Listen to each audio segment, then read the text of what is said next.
نحمدہ व नुसल्ली अला रसूलिहिल करीम अम्मा बाद फ़अऊज़ु बिल्लाहि मिनश्शैतानिर रजीम बिस्मिल्लाहिर रहमानिर रहीम अल्लाहुम्मा सल्लि अला सय्यिदिना मुहम्मदिन नबिय्यिल उम्मी व अला आलिहि व बारिक वसल्लिम। शुरू अल्लाह के नाम से जो बड़ा मेहरबान और निहायत रहम करने वाला है। बेस्ट कुरानी वज़ाइफ की तरफ से हमारे तमाम बहन भाइयों को अस्सलामु अलैकुम वरहमतुल्लाहि वबरकातुहू। Rabbi ज़िदनी इल्मा, rabbi ज़िदनी इल्मा, rabbi ज़िदनी इल्मा। ए हमारे रब, तू हमारे इल्म में इजाफ़ा फरमा। उम्मीद करते हैं कि हमारे तमाम बहन भाई खैरियत से होंगे। जैसा कि आपको मालूम है कि आज मुहर्रम का महीना शुरू होने लगा है और मुहर्रम का महीना बड़ा ही फजीलत और अज़मत वाला महीना है। मुहर्रम हुर्मत वाला महीना है। इसमें अल्लाह रब्बुल इज़्ज़त ने बहुत सारे कामों को हराम किया जो इसमें हमें नहीं करने चाहिए, लेकिन आजकल जाहिलियत इतनी आम हो गई है कि इसमें इस ख़ास महीने में ही सारे काम किए जाते हैं जिन कामों से अल्लाह रब्बुल इज़्ज़त ने रोका है। जैसा कि अहले सुन्नत और अहले तशी का इनका आपस में झगड़ा और फसाद शुरू हो मुहर्रम के महीने में इनका आपस में झगड़ा और फसाद रहता है। अहले तशी इन दिनों में कत्ल गारत और फसाद आम करते हैं। गर्ज के इस महीने में लड़ाई झगड़ा और फसाद आम हो जाता है और लोग खौफ और हरास के मारे अपने घरों में बैठे रहते हैं, अपनी जान और माल की हिफाजत करने की दुआ करते हैं। मुहर्रम के महीने में जुलूस बहुत होते हैं जिसकी वजह से लोग खौफ हरास में रहते हैं कि कहीं इनसे जान और माल को नुकसान न पहुँचे। मुहर्रम के महीने में हम सबको इस महीने का एहतराम करते हुए अपने अंदर अपने रब का खौफ रखना चाहिए कि हमें इस महीने में नेक अमाल करने हैं कि जो हमें हमारे रब ने बताए हैं और हमें अपने आप को गुनाहों से बचाना है। किसी मुसलमान बहन भाई को किसी तरह से भी हमने तकलीफ़ नहीं पहुंचानी, ना ही ज़ुबान से, ना ही हाथ से, ना ही किसी और तरीके से। वैसे तो हम आम रूटीन में आपको पता है कि हम सारे गुनाह करते हैं, शराब पीते हैं, ज़िना करते हैं, सारे गुनाह करते हैं, सारा दिन दूसरों की दिल आज़ारी करते हैं, चुगली करते हैं, गीबत करते हैं। और गीबत के बारे में आपको पता है, जिसके बारे में हदीस मुबारका में वाज़ेह तौर पर बयान फरमा दिया गया कि चुगली करने वाला और गीबत करने वाला यानी गोया कि उसने अपने मुर्दा भाई का गोश्त खाया। तो क्या किसी मुसलमान, क्या हम इस बार हमें ये चीज़ गवारा है कि हम किसी मुसलमान भाई का गोश्त खाएं? क्या हम ये सोच भी सकते हैं कि हम किसी अपने मुसलमान भाई का गोश्त खाएंगे? गर्ज के मुहर्रम का महीना आते ही हम बढ़ चढ़कर गलत कामों में हिस्सा लेते हैं और गलत काम करना शुरू हो जाते हैं।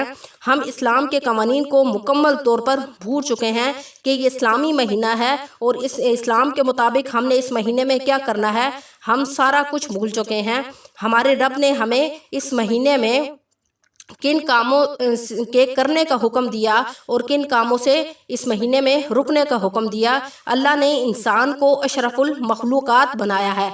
अल्लाह ने इंसान को फरिश्तों से भी अफजल बनाया है, वरना अल्लाह के लिए, अल्लाह की इबादत करने के लिए फ़रिश्ते ही काफ़ी थे, लेकिन अल्लाह रब्बुल इज़्ज़त ने फिर भी इंसानों को अशरफुल मखलूक बनाया और ताकि वो अपने रब की इबादत करें। और सबसे पहले अशरफुल मखलूक होने की बिना पर हमें हमारे ऊपर इस्लाम के बहुत सारे कवानीन लागू होते हैं और इस कवानीन पर चलकर हमें अपनी सारी ज़िंदगी गुजारनी है। जैसा कि रेल की पटरी होती है, अगर ट्रेन अपनी पटरी से उतर जाए तो वो तबाह हो जाती है।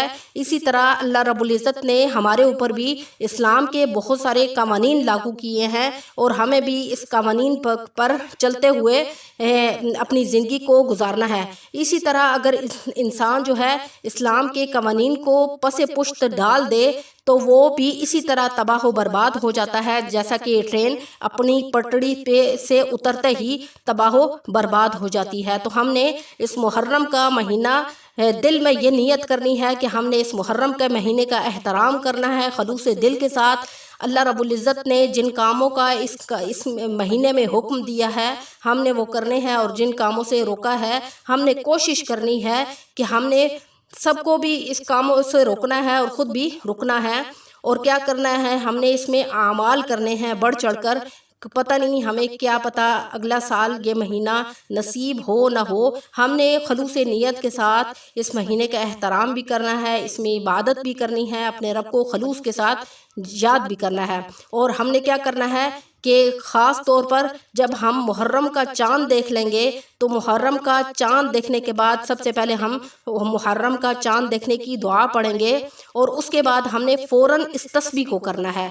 جب بھی آپ کو کہیں بھی پتہ چل جائے کہ محرم کا چاند نظر آ گیا ہے تو آپ جہاں بھی کہیں ہوں، آپ فوراً محرم کے چاند کی دعا پڑھنے کے بعد اس کے بعد آپ نے ایک تسبیح اس وظیفے کی کر لینی ہے۔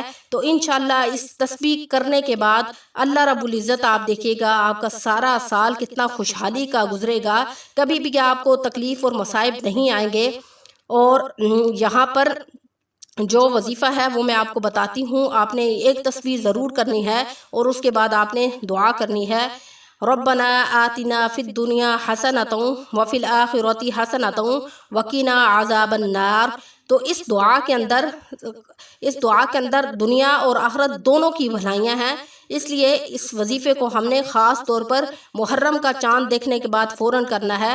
ربنا، اے رب ہمارے، آتنا تو دے ہمیں، فی الدنیا دنیا میں، حسنۃ بھلائی، وفی الآخرۃ اور آخرت میں بھی بھلائیاں عطا کر، وقنا عذاب النار اور تو ہمیں قبر کے، وقنا عذاب النار اور تو ہمیں آگ کے عذاب سے بچا۔ تو دیکھیں اس دعا میں دنیا کی بھی بھلائیاں ہم نے مانگنی ہے اور آخرت کی بھی بھلائیاں ہم نے مانگنی ہے، اور ہم نے آخرت کے عذاب سے بھی ہمیں اس سے نجات ملے گی۔ تو کیا کرنا ہے، ہم نے محرم کا چاند دیکھنے کے بعد فوراً اس وظیفے کو کرنا ہے، اور اس کے بعد خلوص کے ساتھ ہم نے دعا کرنی ہے، اپنے رب سے گڑ گڑا کر دعا کرنی ہے، اے ہمارے رب تو ہمیں دنیا کی بھی بھلائیاں عطا کر اور آخرت کی بھی بھلائیاں عطا کر، اور تو ہمیں آگ کے عذاب سے بچا۔ بے شک تو ہی ہمارا مالک ہے اور تو ہی ہمارا خالق ہے اور تو ہی ہمارا حقیقی رب ہے، اور تو نے ہی ہمیں پیدا کیا ہے۔ اگر انسان خلوص کے ساتھ اپنے رب سے جو بھی کچھ مانگے گا تو ایسا ہو نہیں سکتا کہ اس کا رب اس کو عطا نہ کرے، کیونکہ وہ ہر وقت اسی ہی بہانے ڈھونڈتا ہے اپنے بندے کو عطا کرنے کے کہ میرا بندہ کسی ٹائم تو میری طرف لوٹے گا اور میں اس کو عطا کروں گا اور اس کی دنیا اور آخرت دونوں کو سنوار دوں گا۔ تو کیا کرنا ہے، ہم نے محرم کے مہینے میں نیک اعمال کرنے ہیں، وظائف کرنے ہیں، عبادات کرنی ہے، اور 9ویں اور 10ویں محرم کے روزے بھی رکھنے ہیں۔ اور جیسا کہ میں نے آپ کو بتایا کہ پہلے محرم کا چاند دیکھنے کے بعد آپ نے فوراً اس وظیفے کو کرنا ہے۔ ایک تسبیح کرنے کے بعد آپ نے اس وظیفے کو کرنے کے بعد آپ نے اس کے بعد جو آپ کے دل میں خواہشات ہیں یا آپ کے گھر میں پریشانیاں ہیں، تکلیفات ہیں، جو آپ دعا کرنا چاہتے ہیں، آپ خلوص سے دل کے ساتھ اس وظیفے کو کرنے کے بعد دعا کریں۔ اللہ رب العزت سے دعا ہے کہ اللہ رب العزت آپ کو اور مجھے ان تمام اعمال پر نیک اعمال کرنے کی توفیق عطا فرمائے۔ وآخر دعوانا الحمد للہ رب العالمین۔ السلام علیکم ورحمۃ اللہ وبرکاتہ۔